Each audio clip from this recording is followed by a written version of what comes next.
আসসালামু আলাইকুম ভাই। মৃত্যু অনেক ভয়ানক সত্য, আমাদের সকলকে একদিন মৃত্যুবরণ করতে হবে। জানি না কার কখন মৃত্যু হয়। কুল্লু নাফসিন যায়কাতুল মউত, সকলকে একদিন মৃত্যু স্বাদ গ্রহণ করতে হবে। এই ভিডিওটা একটু দেখেন, হয়তো আপনার ভিতরে হেদায়েত চলে আসতে পারে। অসুস্থ হয়ে কয়েকদিন ঘরে বিছানা পড়ে থাকবো, তারপরে মারা যাবো। কিন্তু আজকে এই ঘটনা আপনি কি বুঝলেন? সে আমার জন্য আমার জন্য খাবার নিয়ে আসছে, খাবারটা আয়না সামনে রাখছে, রাইখা তিনি 4 রাকাত নামাজ পড়ছে। 4 রাকাত নামাজ পড়ার শেষে এরপরে আবার সে মারা গেছে। চিন্তা করেন তার আশা কি ছিল? সে ভাবছে যে আমি এখন নামাজ পড়তে আসছি, এখান থেকে যাব, খাবার খাবো, তার হয়তো বিশ্রাম নেব। তার সেই আশা কি পূরণ হয়েছে? এতটুকু আশা পর্যন্ত তার পূরণ হয় নাই। আপনি যে মনে করেন, আপনি যে ভাবেন যে আমি হয়তো এখন যুবক আছি, আমি বৃদ্ধ হব, দাড়ি উঠবে, দাড়ি পাকবে, তারপরে মরবো, এই গ্যারান্টি আপনাকে দিছে? গ্যারান্টি আছে?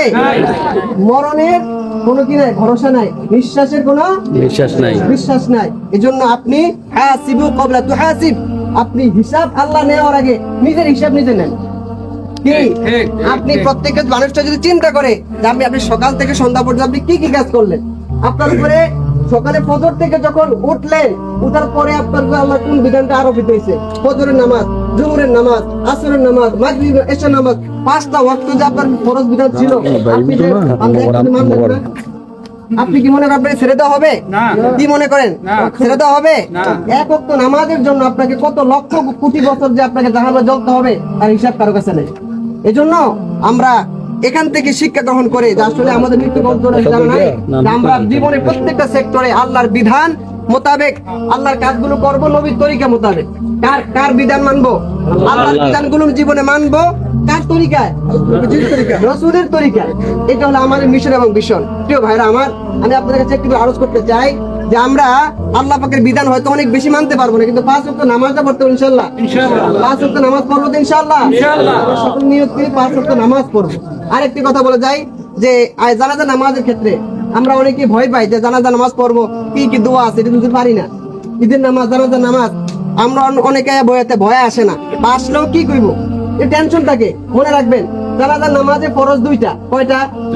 মনে রাখবেন, যে কোনো বিষয়ে যদি ফরজ আদায় হয়ে যায় তাহলে বিষয় আদায় হয়ে যায়। এরপরে ওয়াজিব, সুন্নত, মুস্তাহাব যদি না আদায় হয় তাহলে আপনার বিষয়টা আদায় হয়ে যাবে, কিন্তু ত্রুটিযুক্ত হবে। কিন্তু ফরজ আদায় হয়ে গেলে কিন্তু আমলটা কি হইব? আদায় হয়ে যাবে। জানাজা নামাজের ফরজ মাত্র 2টা। কয়টা? এটা মুখস্থ করতে প্রত্যেকটা মুসল্লি। 1 নাম্বার দাঁড়ায় নামাজ পড়া, 1 নাম্বার কি? 2 নাম্বার ইমামের সাথে 4টা তাকবীর বলা।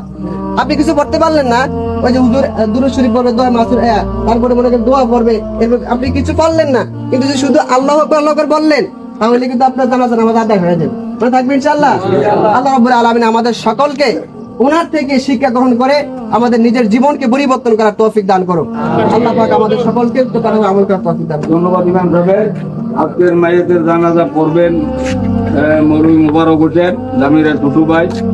আর জামিরের পক্ষ থেকে আহ্বান করা ভাই, এই দুনিয়া কিন্তু কিছু না। এই লোকটা কিন্তু কখনো ভাবিনি যে এত তাড়াতাড়ি সে মারা যাবে।